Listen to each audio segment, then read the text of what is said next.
All right. What's up, Jim? Doing well, Jared. How you doing, man? Doing good, man. As Good. usual, it's Friday. It's So. Friday, so we're recording. We're recording. It's Friday. Yeah, it's been a good week. I could say school starting soon, which is true for some people, but not for me. So that's yeah. Yeah, absolutely. Got some nice hill sprints in this morning too, so I'm still kind of sweaty from it, but good for you. Yeah, I had a long ruck, so nice. It's fun. Very good. So hey, what are you reading this week, Jared?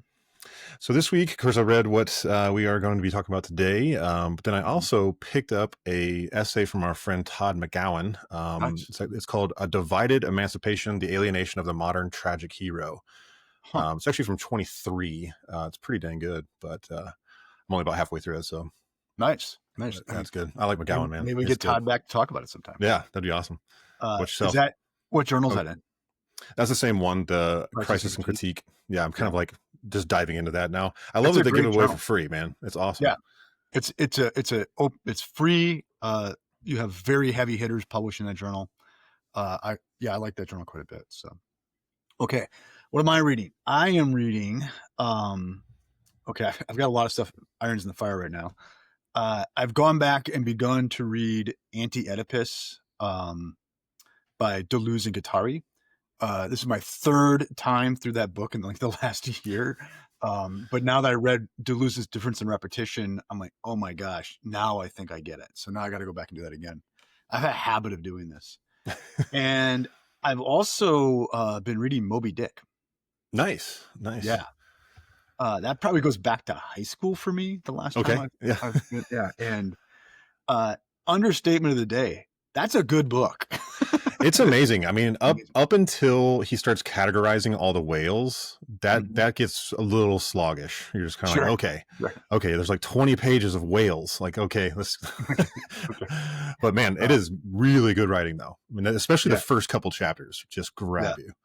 So and I think eventually there'll be an episode for us on Moby Dick. So for sure. Oh my gosh, there's a lot of psychoanalysis in that for sure. Yeah, well, there's lots to talk about in that book. I mean, he starts out saying like, my motives to going to sea were not clear to me at the time, right? Yes. Yeah. Right. Exactly. Yeah, I'm wanting to knock some hats off. Which, man, that first paragraph speaks to me. So it's crazy. It does. Cool, man. And I would love to dive into more literature too. So that sounds good. Yeah, totally. We'll come. Our last episode, man, is doing pretty good. Thanks to Kelly Chase and her coming on, and welcome to all our new followers. Appreciate it.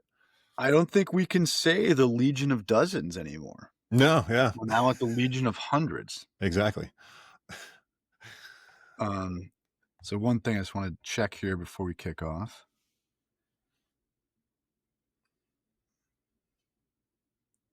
All right, cool. All right, so should we get into what we're doing today? Let's do it. All right. Okay, so today we're going to talk about a short essay by Gilles Deleuze called Postscript on the Societies of Control. And it's interesting, it was published as an article in a journal, I believe in the 1990s, early 1990s. I think it was 1990, exactly. 1990? Yeah. Okay. And but it's an open question, a postscript on what? Okay. I would make the case that I think it's a postscript on Foucault, and maybe even Foucault's book Discipline and Punish. Mm-hmm. And it's an interesting. It's rather late in Deleuze's career, and I think we're going to see here though it's one of the most prescient essays about the 21st century that was written in the 20th century, and I think. We're going to see here Deleuze, in a lot of ways, called the shot in this essay. Yes, and so that's why I think it's going to be important for us. It's going to speak to things that are very much going on right now, culturally, politically, technologically, even. And I think we have this sense a lot of the time that our problems at the moment are really novel.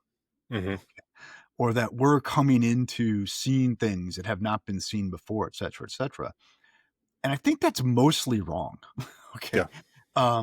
And I think a lot of times we've been explained before we got here by by very, very perceptive thinkers. And Postscript on Societies of Control, I think, is a great example of that, about how a genius, a perceptive thinker, whatever you want to think about Gilles Deleuze, and there's lots you can think about this guy, he seemed to understand us before we got there.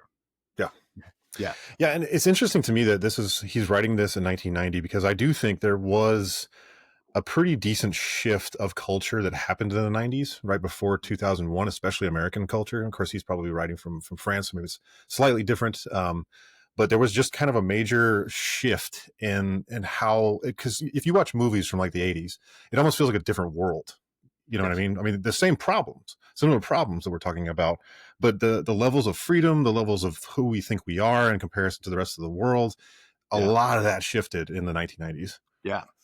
And I think a point that Deleuze would make about that, or, a lot of thinkers would make, is, when you look at, say, a movie from the 1980s, okay, that is not necessarily a reflection at all of what the reality on the ground is in the 1980s, but maybe more likely what the reality on the ground was 20 years earlier. Yes. Right. And it's a retrospective infusion into the current moment. Right. Yeah. I think that's an important thing. I was thinking about the movie Animal House the other day as a model for the kind of small liberal arts college. Mm-hmm. And think of it, like, by the time that was made in, I think, the 1970s, 1980s, it's a nostalgia piece on an institution that had like died in the 1960s. Yes. In many ways, it's like signaling the death of it. Yeah. Yeah.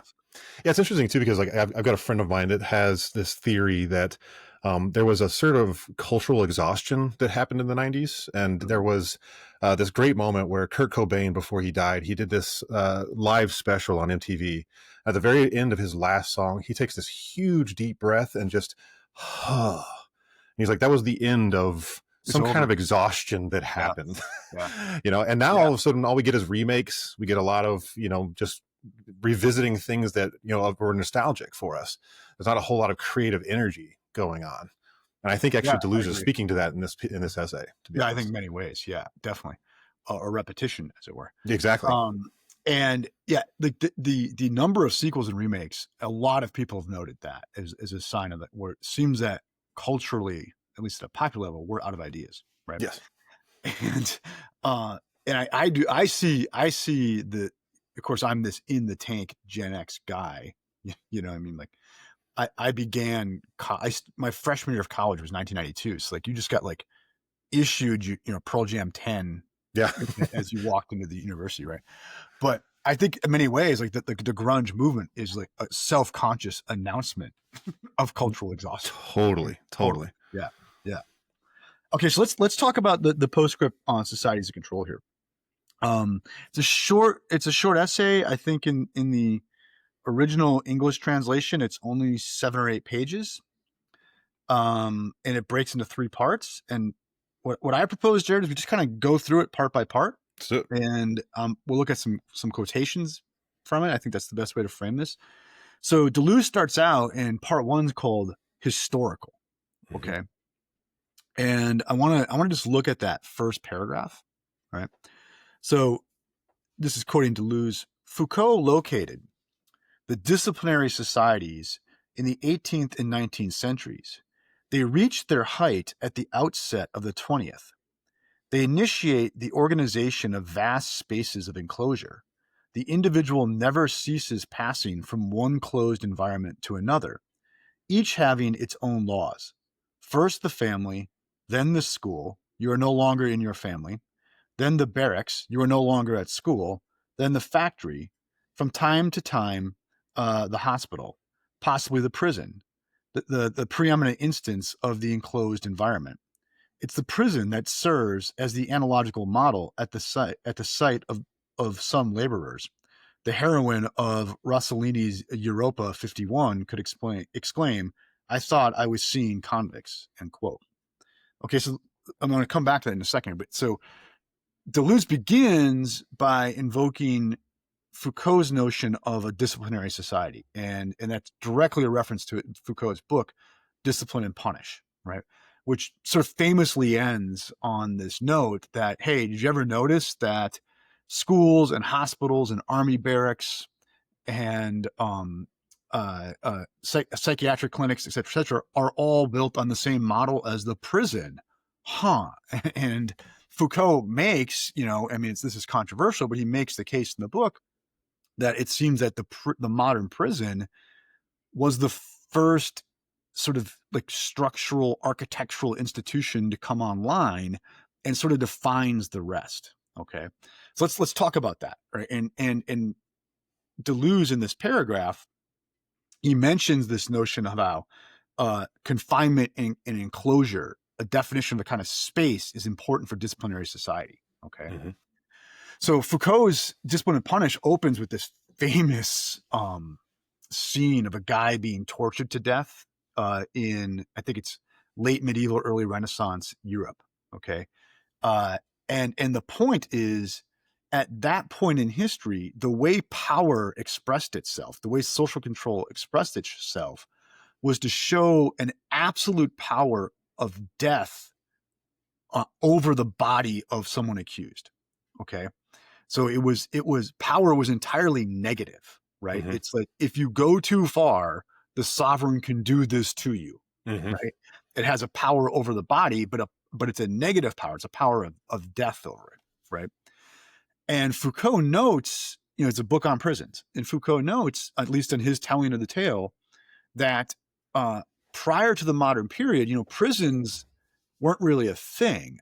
Mm-hmm. I mean, maybe like the king had a dungeon or something like that, but for the most part, like if people were imprisoned, they were like thrown in like a common pit, but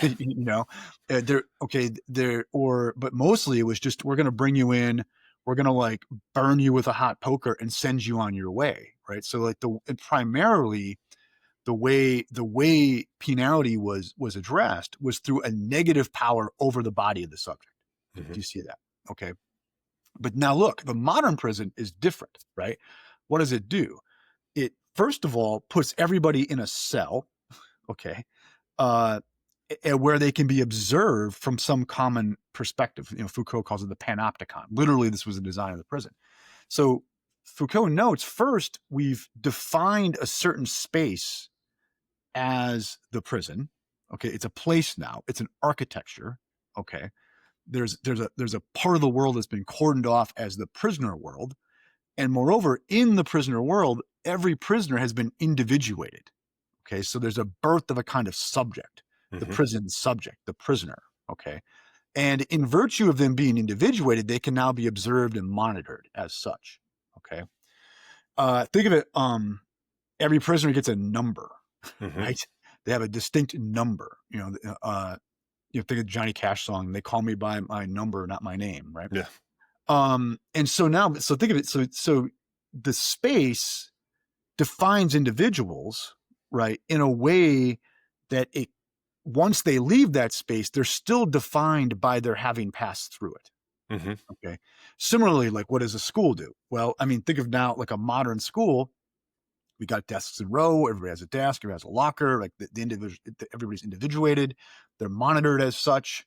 They're given serial numbers. They have records that record what they have done and haven't done. Right? They're defined as a student, and then they leave as a certain type of subject. They're mm-hmm. graduates now, and what they have done in that space then defines them as that subject thereafter. Okay, and so, like, what Foucault sees like coming into the 19th century, 18th century, 19th century, and then into the early 20th century is what he calls these disciplinary societies, where we define society in terms of very discrete spaces, like literally buildings. Okay. And in these buildings, there's a certain discipline, right, that's brought onto human beings that makes them a definite type of subject, right? What he calls a docile body, like a body mm-hmm. that can be managed in a certain way. Okay. So think of it though, like power has now moved from an entirely negative expression. Like, if you do this, we're just going to like cut your hand off, right? Or we're going to torture you in public, what have you, to it's become more suffused. And in a way, it's still repressive, but it's more positive. It's forming a certain type of subject. It's forming a subject that is like like supple and docile with respect to certain tasks that it's going to be asked to do. Do you see that? Yeah. Okay. And so Foucault sees this as like, this is the mark of modernity, right? And you can't separate it from industrialization. I mean, so like for the first time, with the Industrial Revolution, you need people to come to work on time. Yeah. Right. I mean, so prior to that, when everything is trades and it's mom and pop, well, you wake up in the morning when you wake up and you go down to the smith shop and you do your smithing and you come home when you're done. Like there's not a clock, right? Yeah. But now look, we need disciplined bodies now to work in factories, right? With the birth of modern armies, we need disciplined armies or bodies now to do the work of warfare, right? It's a different type of warfare now, et cetera, et cetera. And so that's what Foucault means by the modern world is a disciplinary world. Okay. Yeah. Anything on that? Yeah. Yeah. It's interesting because it actually kind of reminds me of Gabriel Marcel's idea of the mass man, right? That we have, I think that he would agree with Deleuze here in the sense of the way it used to be was far more, maybe even free might be the right word, but you were less of a cog in a machine, right?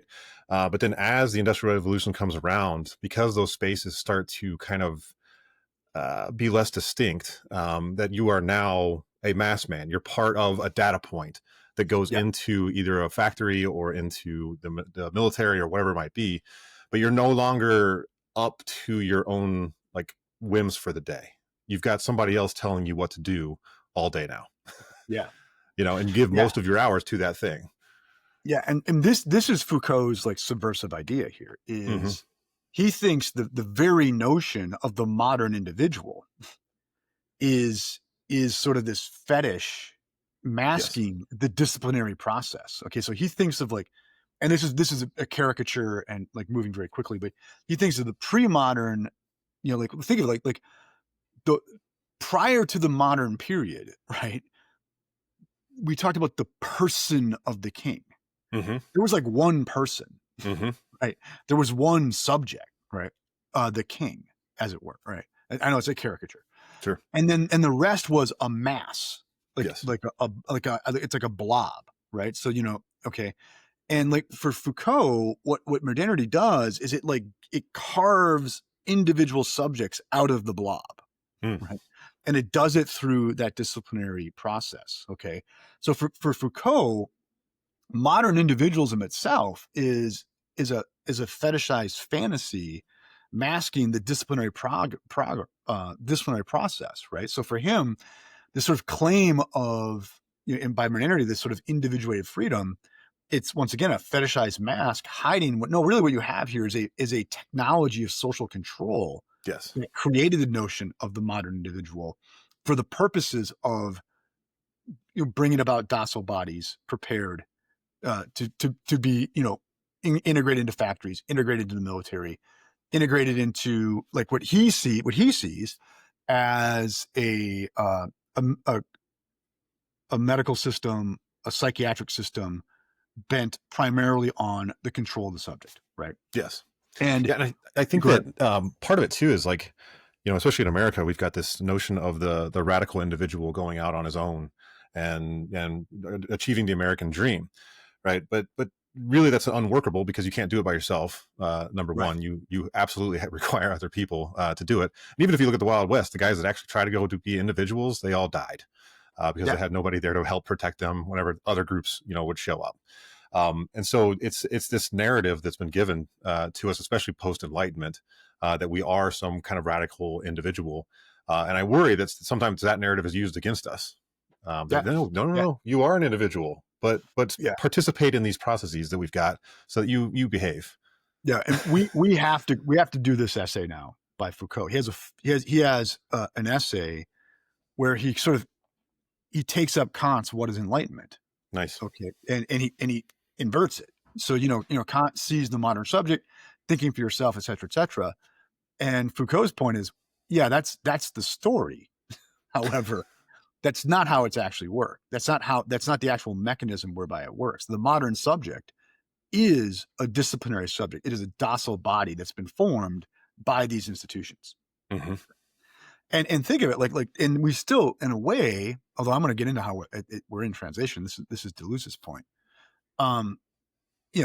Look, you're born into the family, right? And the family in modernity is defined in very discrete ways. The nuclear family, right, with certain disciplines, et cetera, et cetera. And then you go to school, right, and that's defined in very, very disciplinary ways. And by like the family was defined by the discrete space of the house, right, the bourgeois household, and then the school is defined by by this sort of common building, right.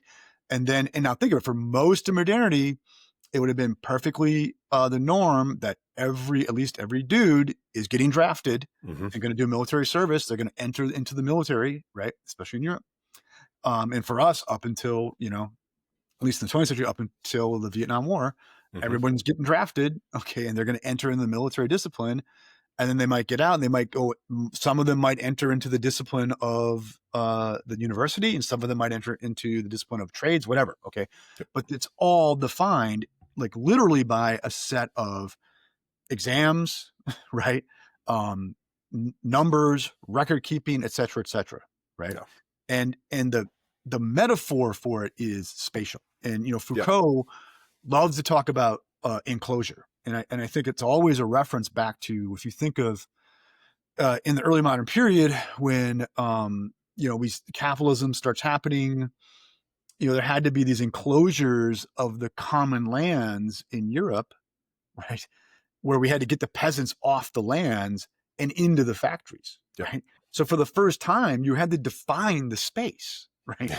Like no one really, it was no one's land, where it was like, it was the fiefdom, but it was like everyone had access to it. It's just a blob of people, and they're going to like pay taxes up to whoever, runs their lives, what have you, right? But now we have to like enclose the land, we have to put up fences, all this. So there's enclosure, there's space has become defined in a disciplinary way. And now we've kicked the mass off the land. So what do we need to do? We need to like put them in a machine that will like get them docile so they show up in time. Yeah. Okay. All right. And so Deleuze's point in this essay, getting back to Deleuze, is yes, Foucault, that's correct. However, history has turned now. Something new is on the rise here. Like, so Deleuze wants to say that we're moving away from disciplinary society to what he's going to call control society. Okay. And I think the important thing to see there is for Foucault, the reigning metaphor is spatial. Yes. Right. It's enclosure, right? It's architectural. And for Deleuze, it's going to be what he calls modulation. Yes. Okay. All right. So let me go. If you have anything to say, I'm going to look at the text real quick though. All right. So let's look at, one second here. Sorry.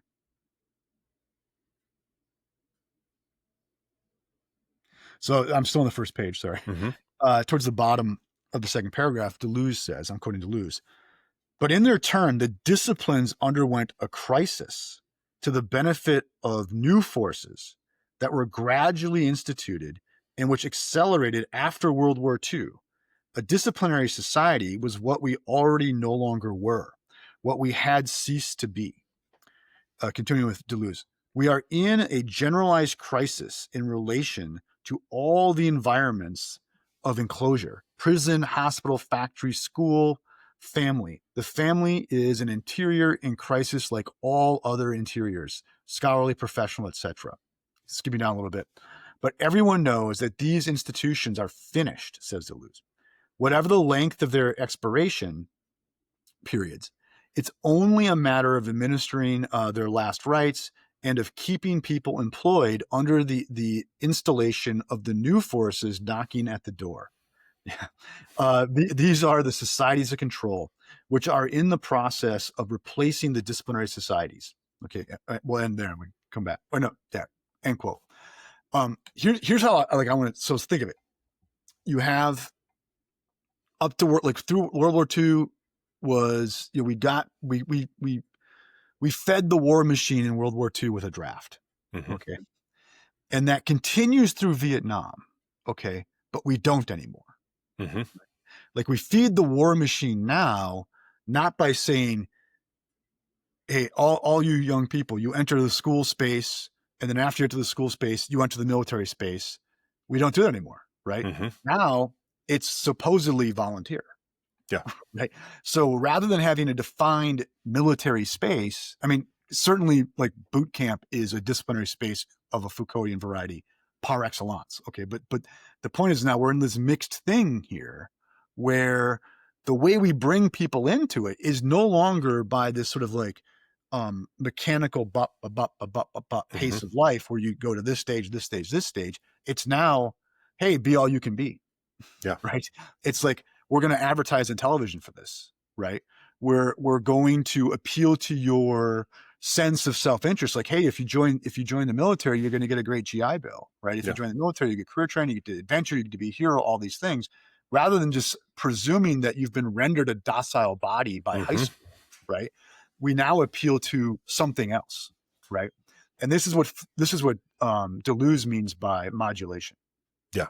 Right. It was interesting too that he clearly recognizes that those institutions are gone, right? And I mean, you could really make it. I mean, there's famous politicians that have said like the family is a village. It's not this like enclosed space, right? It's something bigger than that. And a lot of the institutions, I mean, even by 1990, just institutional trust has just dropped dramatically and continues to drop. And so all of those defined spaces now kind of go away, but that doesn't mean that the aspects of control have gone away. Yeah, exactly. And so this is the thing. This is what part of what Deleuze is doing in this essay. He's saying, look, we have this like this thing, and you can see he sees the internet thing is coming, right? Okay, he's seeing the digital technology thing is coming, right? And really smart people in 1990 saw this, right? Yeah. And he's saying like, and keep in mind he's right at the end of the 1980s, so we're coming through like the Reaganite, Thatcherite like initiation, or maybe, of the neoliberal thing where everything has become a matter of market and choice, market and choice, market and choice. And this is like a general theme with Deleuze and with Guattari too, is that the way capitalism works is it goes in and it destroys something, it breaks it up, right? And then deterritorializes everything, and then it reterritorializes it, right?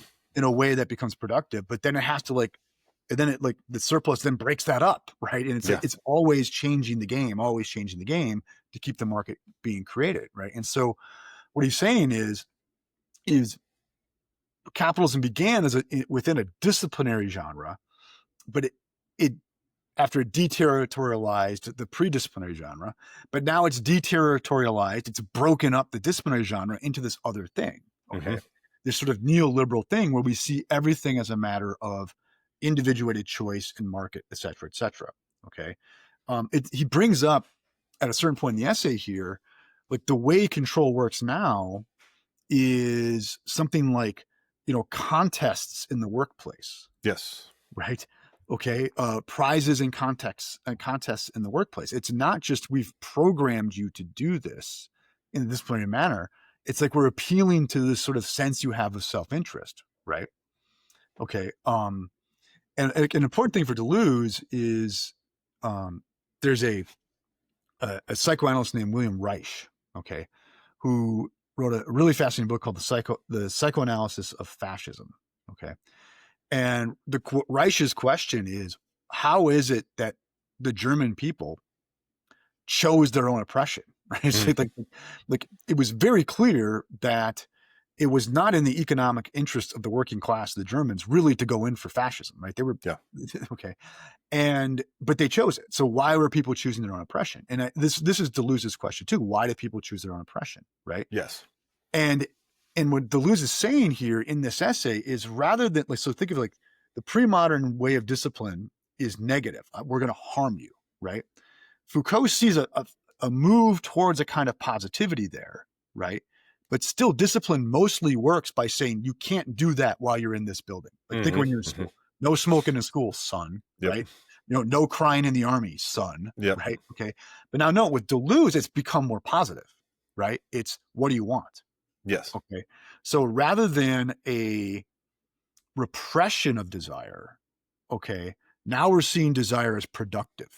Yes. Like what can we use desire to do to produce something? Right? Yes. Right. Yeah, it's interesting too because an example that just came to my mind. Every now and then we'll watch the show Shark Tank, Sure. and every single time we watch it, there's a commercial that comes on about some new course that they've got on building your personal brand. And I can't help but think that that is a type of control of using market and choice in your personality itself. You're going to define yourself by a brand that you're selling, as opposed to participating in the market. You are like in the market. Your personality itself is now in the market.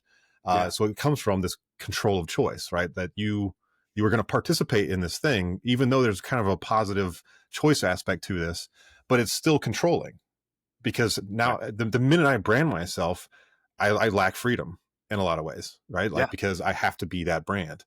I can't switch up. And keep in mind what it's done too is it's tricked you into playing a role in the repression of other people. Yes. Because now you're trying to come up with a way, how can I use their desire to be productive? Yes. And it creates the competition he's talking about too. Of like, I need my brand to be stronger than his brand, even though we kind of look similar or we act, we're participating in a similar market share. Yeah. Do you know the television program Mad Men? Yep. Okay. So think of it like it's post World War II, right? A bunch of like very messed up vets. Yes. Okay. It's post World War II, and these people are primarily tasked with coming up with ways to manipulate people at the level of desire. Yeah. Right. To give them the sense that they're choosing something that they really want, right? By coming up with what would be most desirous to them. Right. Yes. And that's a different move. That's not just like, hey, there's some basic necessities of life and we know you need to buy these and we're going to exploit that. Yes. Okay. Now it's like, no, we've become there's an abundance now. There's a positivity now that we need to tap into because we've become affluent. Capitalism is like moved further, right? We've become affluent. And so now we can't just depend on saying, hey, buy this because if you don't, you'll starve, right? Now we have to like get inside and like manipulate you at the level of desire. Yes. Right. And that's a change. That's a change. And so now the way social control will work is less by these defined spaces and more by these modulations is what Deleuze calls it, right? So he gives an example of over and over in the essay of like people doing continuing education, right? He's talking about that in 1990. We can see it now as like online education, right? Yeah. So school is not a defined space anymore, right? So he's like, okay, you go to school, you go to university, and then you go get your job in the corporation, but then education is still diffused into it. It's like, well, if you want to get ahead, you better take some more classes. You better get your MBA. You better do this. You better do that. And like people now are clamoring, right, to get access to this. And so what Deleuze is saying there is you've taken the discipline of education and you've like diffused it throughout life now. It's not a defined space anymore, right? Yeah. It's something that like plays on your very desires at every moment in every place. Yes. I would say work is the same way now with email and texting and communications as they are. You're on call. You're on call. Yeah. So whereas like let's say the factory, this is his example. It was a very discrete place. You went in, you did your, if you're lucky, 8 hours, maybe more likely 12 hours, right, of work in the factory. And then you came home and it was done. Okay. But now what happens? Okay. As we move to post-industrial society here in our hemisphere, what's happened to work? It's not a discrete defined space anymore. It's been modulated. It's spread out. Right. And hey, I want to be successful. I want to get ahead. Maybe I just want to do my work and be good at all these things. I've taken the beta and all that. So when am I not working now? Right. I always have access to it. Right. Because work is literally now, it's not a space. It's in my head. Yes. It's in my desires. Right. Yes. It's in my libido. Yes. Right. Which he doesn't talk about the word anxiety, but gosh, that is such a big increase in anxiety that we can't have those defined spaces anymore. That our whole life that revolves around our desires and work and everything else. Yeah. And I think another interesting comparison here is if you think of like, something like your classic European, like National Health Service, like say in Britain, as opposed to like the MAHA movement, like Make America Healthy Again. Okay, so what happens there is like there could be no more purely disciplinary structure than like say the National Health Service in Britain. Okay, there's hospitals, there's you know what I mean, like it's a Foucaultian disciplinary structure. Okay, what are we doing in America now? Like we're increasingly, you know, minimizing medicine. At least this is what's going on in popular imagination. Or minimizing medicine as a disciplinary structure and saying no, it's on you to be healthy, right? Like we're not gonna have health insurance. We're just gonna put it on you to be healthy, right? It's up to you. Okay, so now I have to, you know, be buying the supplements, joining the gym, doing all these things, et cetera, et cetera. And it's like, well, no, this is freedom, et cetera, et cetera. Or is it now I'm just controlled in much more subtle ways by various corporations to buy the supplements, to join the CrossFit gym, et cetera, et cetera. Do you see that? And so like, I think what you're having moving from say, you know, classic notions of disciplinary medicine to something like MAHA, it's just a change in the type of control that's happening, right? Right. It's a privatized neoliberal control. It's not actual freedom. Yeah. Right. Yeah. Yeah. It's interesting too that, so there's a line in here just before the portion on logic. So he says, there's no need here to invoke the extraordinary pharmaceutical productions, the molecular engineering, the genetic manipulations, although these are slated to enter into the new process. There's no need to ask which is the toughest or most tolerable regime, for it's within each of them that liberating and enslaving forces confront one another. For example, in the crisis of the hospitalized environment of enclosure, neighborhood clinics, hospices, and daycare could at first express new freedom, but they could participate as well in mechanisms of control that are equal to the harshest of confinements. There's no need to fear or hope, but only to look for new weapons. Yeah. Yeah. And he said this in 1990. That just blows my mind, right? You know, to foresee that. And that's interesting too. So for Deleuze, there's both an oppressive opportunity here and a liberatory opportunity. Yes. Right. So like, you know, if what the modulation of health means is I just like, you know, have an expensive vitamin, you know, subscription to On It, well then guess what? Welcome to your oppression. Okay, you know what I mean? But if it means you know, I'm able to think outside of the box and all that sort of thing, and like make more rational decisions. Yeah, that could be a weapon. You know what I mean?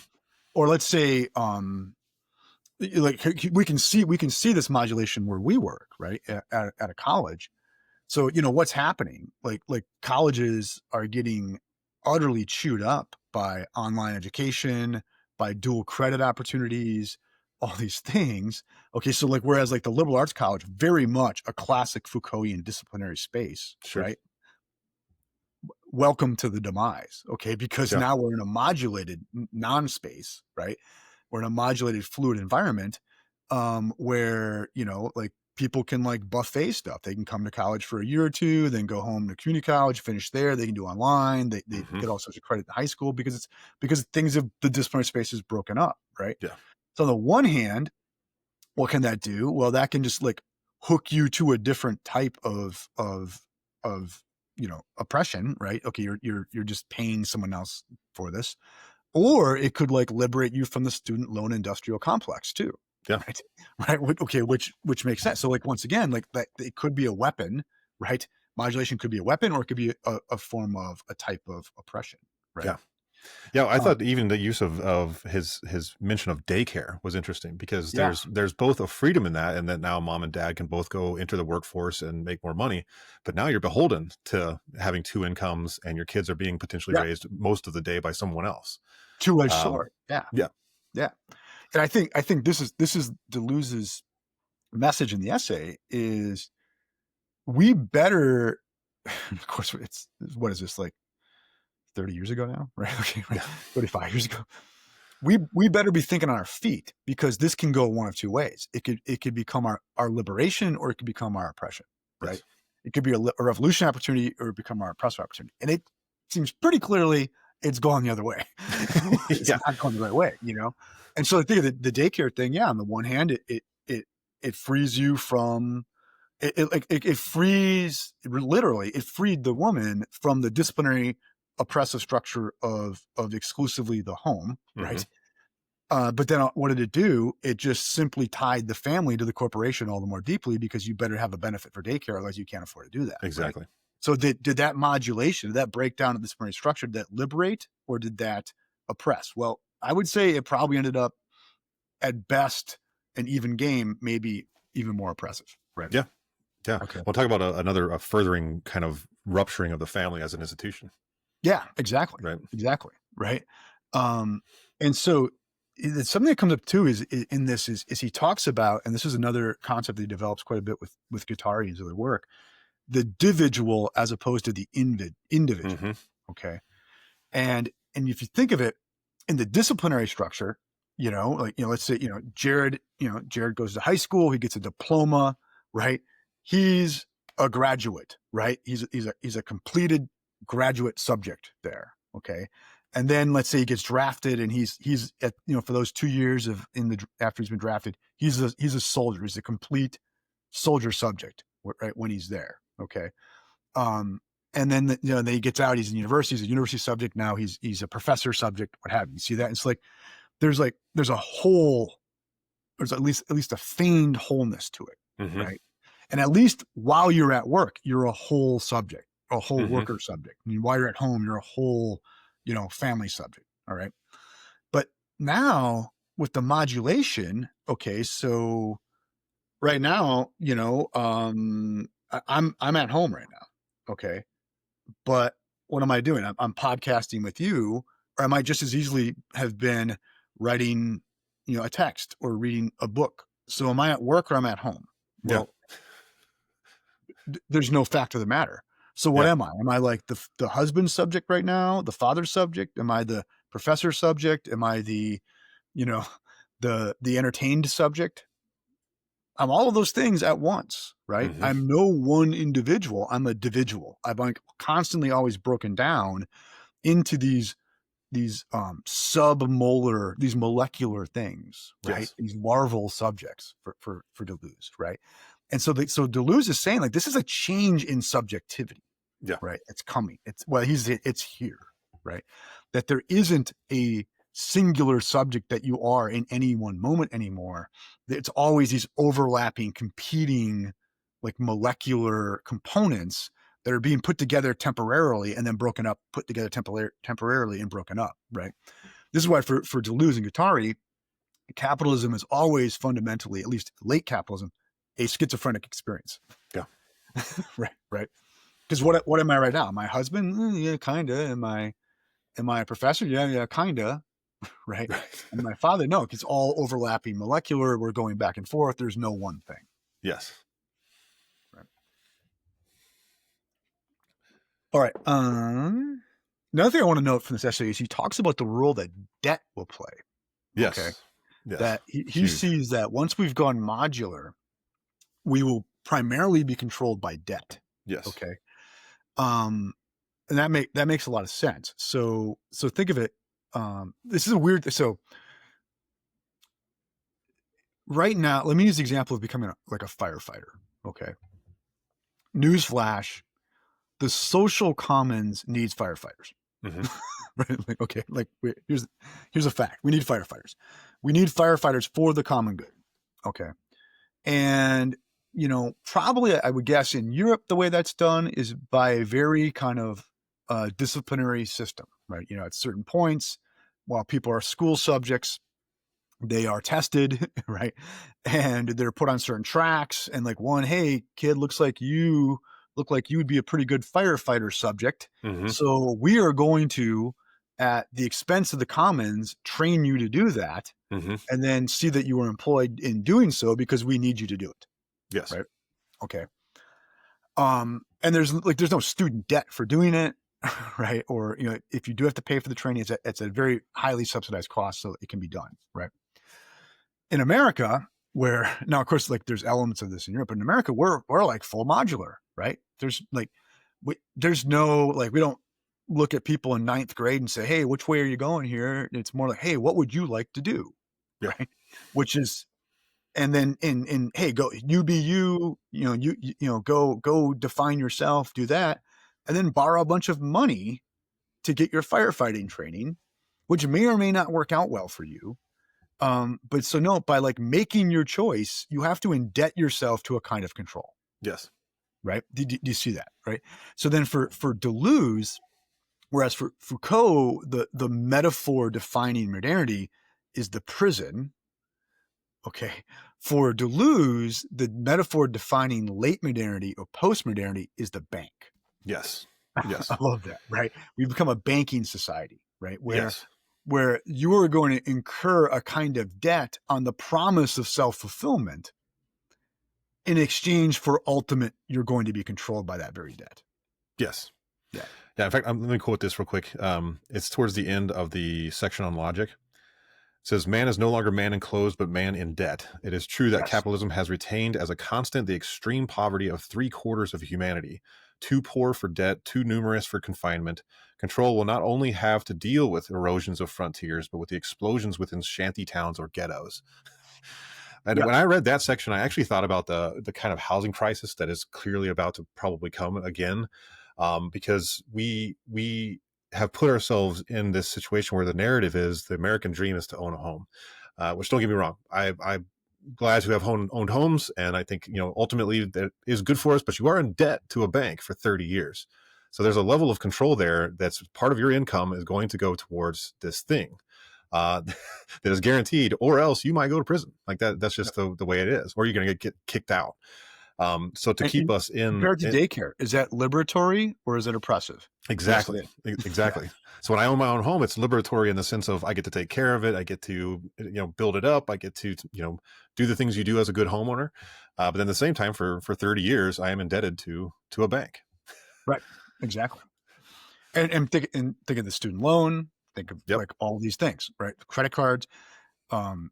There's this granting of a kind of freedom, I would say a fetishized freedom, sure, that ultimately leads to an even deeper way of social control. Because once again, the control is happening at the level of desire, not an externalized discipline. Yes. Right. Yeah. And it's interesting with the housing thing, because I do think we're entering into an age where more people are going to be renting because the housing cost is just too darn high for young families to get into that market. But there's still a level of control there. I mean, that's 100%. Oh, not your house. Yeah. Right. Yeah, so. exactly. Yeah. Another line towards the end of the essay in the program section, Deleuze says, it may be that older methods borrowed from the former societies of sovereignty will return to the fore, but with the necessary modifications, end quote. So there's I'm forgetting the author's name, is a Greek leftist economist, wrote a book that came out last year. It's very good, called Techno-Feudalism. And he's making the point how he thinks in this kind of like environment of Deleuzian modulation, right, especially coupled with the internet, right, where like the primary commodity that's like exchanged now is our attention. Okay. Oh my gosh, yeah. And access to sort of a market. So for instance, like Amazon makes its money not by making anything, but by like basically charging rent to people who make things. You see that? So he thinks like what's happening here with modulation, not his term, but my term, is a return to a kind of feudalism. Yes. Right. That you're actually seeing a return of the old sovereignty model. So it's like going back to something pre-disciplinary. And I think there's an interesting case to be made for that. Yeah. Absolutely. Oh my gosh. Yeah. Cause that makes perfect sense in regard to like, every time I hop on Twitter, I'm always like, what's the next thing we're going to freak out about? What's the next thing that part of my concern or anxiety has to be concerned with, even though it means nothing to me? Yeah, and because that's what's primarily being traded now. Exactly. Right? Exactly. And that's primarily what is being posted to earn. Like the more I shock people and get their attention to be shocked about a certain thing, the more followers I get, the more, other attention that I get, through my personal brand. Through my brand, once again, back to that. Yeah. and once again, that very notion that you have a personal brand is actually a means of control. Yes. of you and other people. Like you're now enlisted in the work of control that way. Yeah. Right. So can I go off script a little bit for you and look in another text? So interesting book. I think it came out in like 2015, but there's been a lot of talk about it a little more recently. It's called The Burnout Society by Byung-Chun Han. I'm sure I'm mispronouncing that.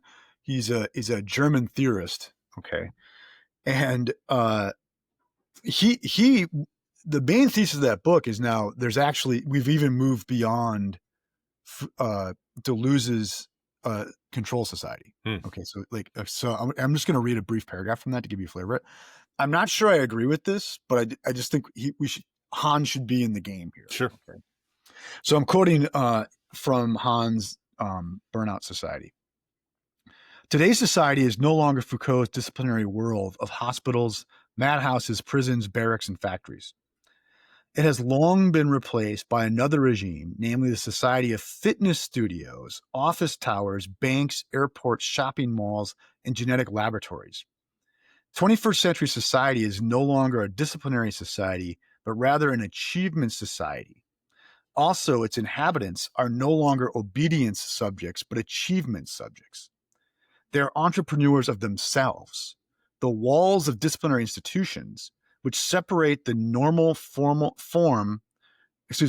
walls of institutions which separate the normal from the abnormal, have come to seem archaic.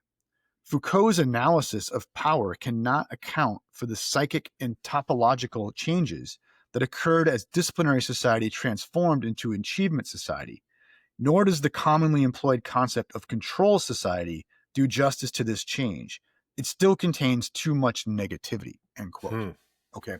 So what Han's point is in that book, and I do recommend it's literally 80 pages. I really recommend that book. Is his claim is like, so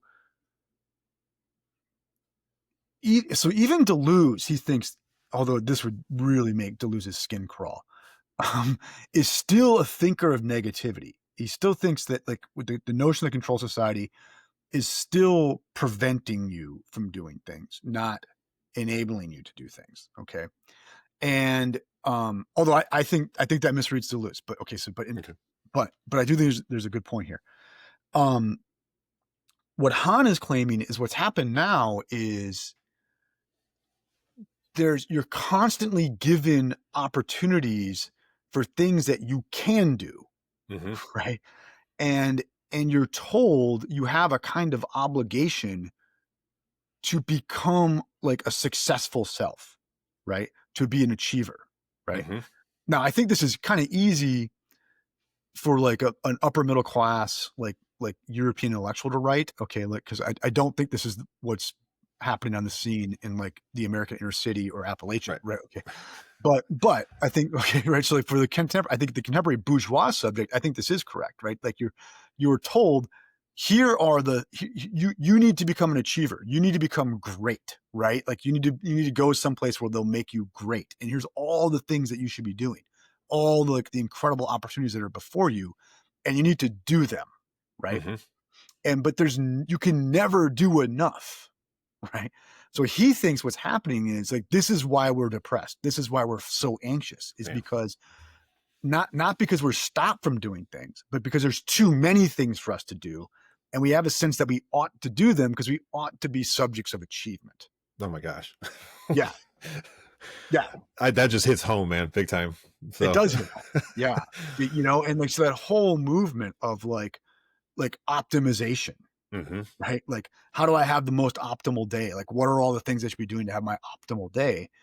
Hans sees that is the source of our anxiety. That is this, because it's like, it's not preventing you from having anxiety. Now you're just oppressed by all the things you feel like you should be doing so you can be optimal. Yes. Yeah. And then you add in social media personalities, right? That are achieving certain things that would be great. Like it's awesome to see David Goggins finish a 200-mile race. I'm never going to do that. That is not something that I want to achieve, but it does give me FOMO. Like it does make me feel like, well, then I'm less than because I don't I don't achieve like that. And sadly, because of social media as well, we don't know what's going on in the background as far as what they're taking, what supplements or legal or illegal that might be helping, 100%. you know. And so as someone who enjoys exercise, just as that kind of portion of the market, it's like I see these things and I'm like, well, crap, I'm not doing anything remotely close to what these guys are doing. So who am I? You know, it gives you anxiety and depression. It gives you anxiety. Yeah. Because you can never complete the achievement. Yes. Okay. Now, I actually think that's what Deleuze is talking about. Okay. So Sure. this is right. I think Hahn is more bringing out a point that of what Deleuze is talking about than, or at least he's seeing a new type of market that's done. I don't think it's this massive move, right, out of control society, right? Because you still are ultimately tied to corporations, tied to mechanisms of control. Because now, like when you see, you know, David Goggins do that, well, to be an achiever, I better have that pair of running shoes, right? Yep. You know, and now I'm hooked, right? Now I'm manipulated, and now I'm always on. Yeah.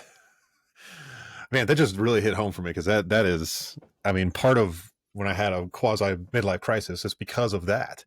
I realized that I was living in this like achieve until it kind of just came to a blinding halt.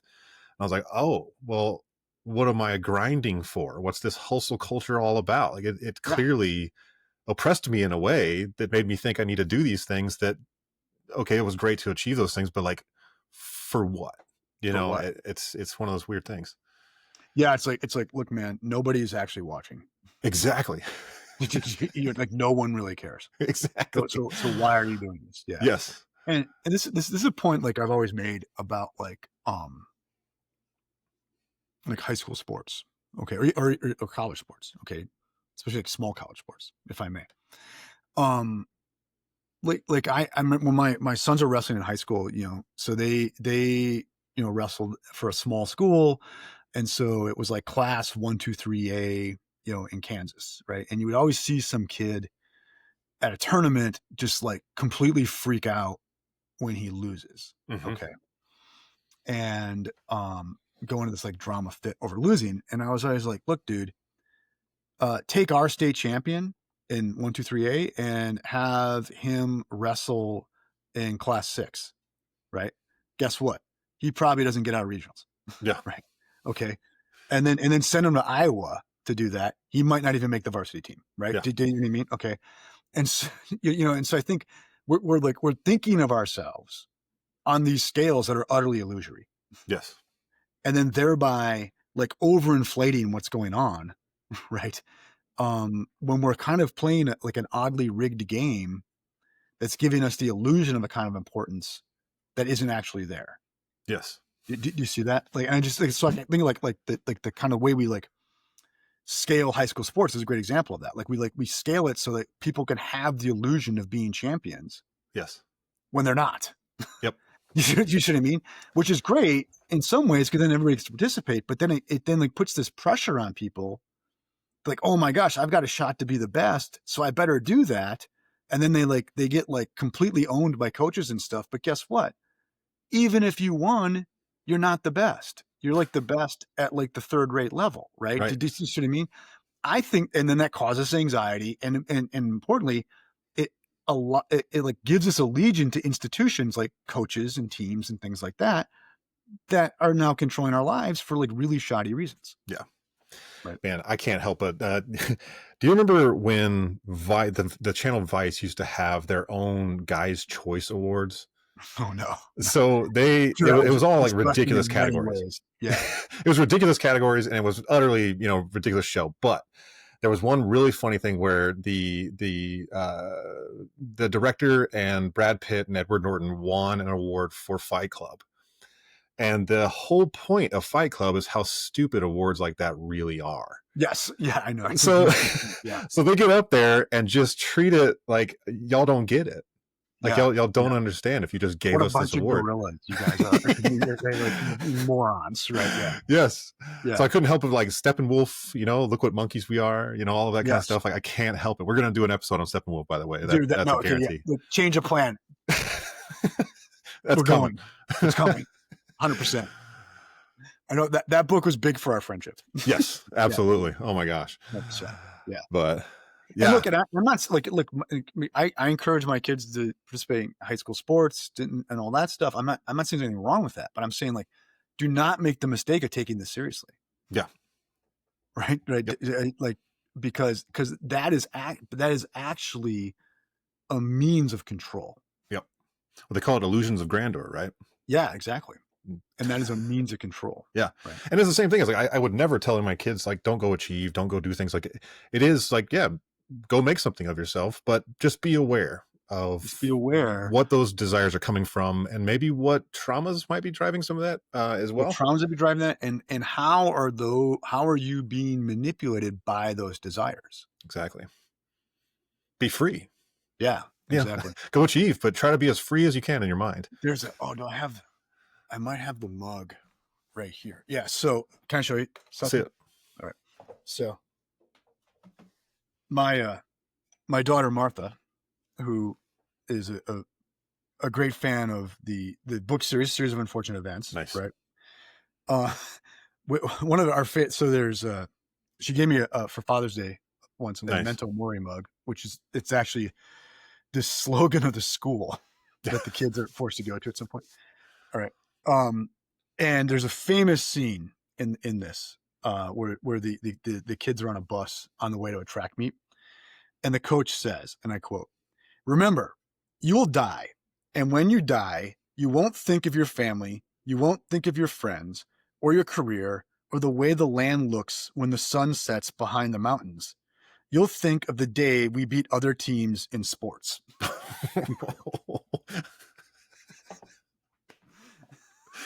Wow. Yeah. Okay. And what's the point, though? The point is, your illusion of that being an important achievement binds you to an institution that does not necessarily mean you well. Yep. That's the point. Yep. Absolutely. There it is. Yeah. Right.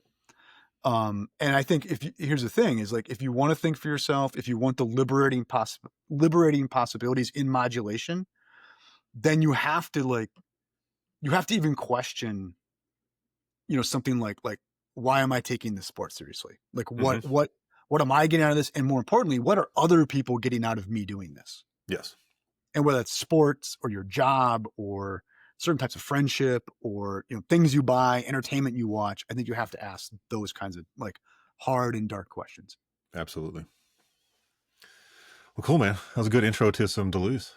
Yeah. And now that I think we pissed everybody off, maybe better end it there. Yeah. Yeah. Well, to me too, like with something like this, it's okay to challenge the status quo as long as you're recognizing what the status quo is. Yeah. Like if you're unwilling to see some of the mechanisms that are out there that you're participating in, it's like, well, kind of wake up a little bit, like go watch Fight Club and realize, like, yeah, sometimes we are placed in these situations that, like, are going to cause, like, violence within ourselves. And I don't want that. I don't want anxiety from external forces. I got enough going on inside. Yeah. Look, I mean, I still occasionally compete in, like, old man rigged game jujitsu, right? I just don't make the mistake of thinking it means a whole lot out of just, the fun of doing it. Yeah. Yeah. Right. Exactly. Right. Well, cool, man. Another good episode. Another good episode, man. That was cool, man. That went places we did not expect. Exactly. I remember, we'll never forget the day we beat other teams at sports. Cool, man. All right, man. I appreciate it. All right, man. Go Ravens. There you go.